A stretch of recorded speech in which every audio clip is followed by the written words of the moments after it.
What's up guys, it's Phil and it's time for a quick update.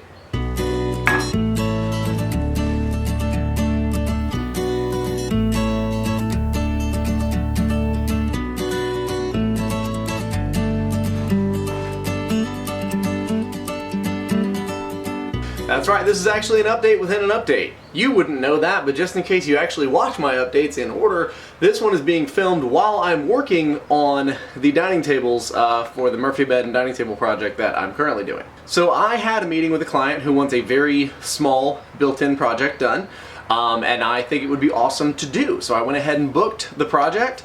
The only downside was they waited a couple of days to actually get me on the schedule. And the deadline date that we had talked about previously is going to be really tight. However, I'm out in my shop working today and I start smelling eggs.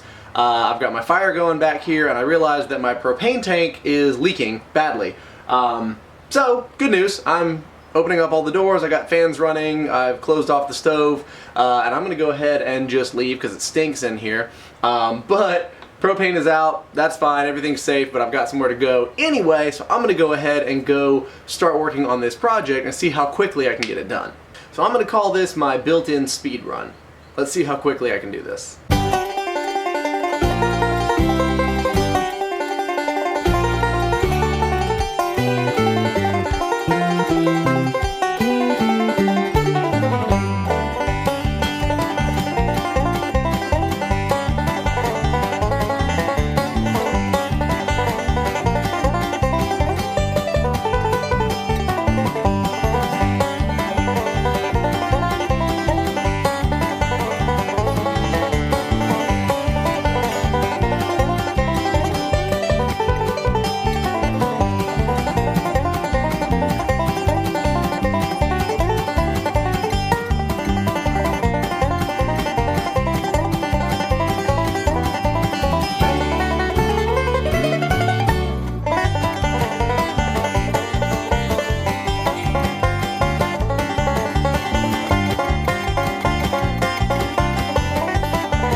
timing is working out really well for this project. I am in this project just shy of 6 hours total. It has been over the course of 2 days because I'm kind of like doing it each afternoon, but it's going quick, it's going awesome. So I gotta get home, get to work on the doors and the mantle, and my painter is coming tomorrow, but luckily I'm always in this neighborhood. I've actually already got the paint for this project, so that's gonna save me a little bit of money and hopefully save him a little bit of time, but I don't care because I'm not the one painting it, he is. Let's get back to the shop. So before I get started on this mantle, I just wanted to point out that one of the things I want to do different for this mantle than what I normally do for like a floating shelf or a box mantle is that I want to not have nail holes that I have to go back and fill in. So this time I'm actually going to be using a biscuit jointer, and I'm going to use that to put all of the pieces together, clamp everything down, and make it one solid piece. So I'll have the outside all done and squared up and really nice looking. I can sand it down, make it look pretty, and then do the internal structure and attach that to the wall. There's a chicken in my shop. So that's my plan for the rest of today. That'll probably take another hour or so to get all that wood prepped and get the biscuits set and cut, and hopefully getting the whole thing assembled and clamped up before I go in for the evening, and I can get started on it again tomorrow. Get out of my shop, you're really loud.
And just like that, I am done. And I'm excited about this one. This one turned out really, really nice.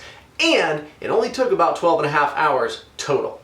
Now bear in mind, I wanted this project to basically take 2 days in the beginning. When I first came up with it and told them, yes, I can do this, my plan was to go out there and spend 1 day getting the supplies, building everything, putting it in place, getting it caulked and ready for paint, going home and having my painter come out and start paint, build the doors at home, have them finish the paint, and once the paint is set, I would then go back with the doors and the mantle and install all of that.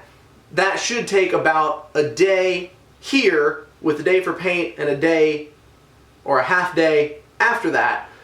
In total, I spread it out over about 4 or 5 days, but only a couple hours at a time. So like one afternoon, paint, 1 afternoon for install, and I was done. So 12.5 hours total, really not bad at all. So one of the things you're gonna notice is that it only has one handle on all 4 doors. And that's because when I went to the big box store, I looked at the 3-inch bar handles that I wanted, opened the bin and pulled them out, and stupid me, I didn't check every single one to make sure that some other idiot hadn't put the wrong size in the box. Of course, that's exactly what happened, and I wound up with 1 of the correct size handles and 3 that were way too big. My fault, I should have checked. But the client was going to be going up to that same big box store later on in the day, so she volunteered to go ahead and exchange the handles and get the missing shelf pins and finish out that end of the project for me, which I thought was great and very, very nice of them. A trend that I've had a lot lately is that a lot of my clients buy their own handles, so if you look back through some of my updates, about half my projects end up not having handles on them because the clients either get them later or they provide them to me and I just didn't have them when I was filming.